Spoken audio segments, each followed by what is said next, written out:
On est dans un monde où, à partir du moment où tu n'apportes rien, ou si tu n'es plus productif, tu deviens un indésirable.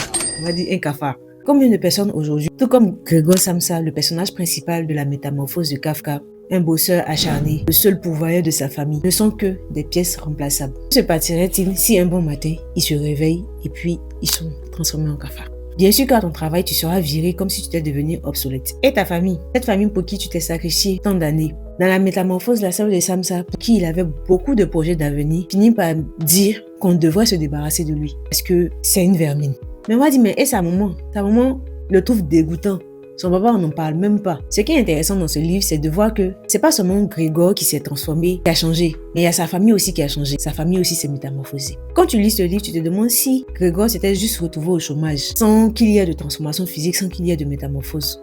Est-ce que le regard de la famille, de la société, aurait aussi changé? Clairement, dans le livre, tu vas trouver la réponse, c'est oui.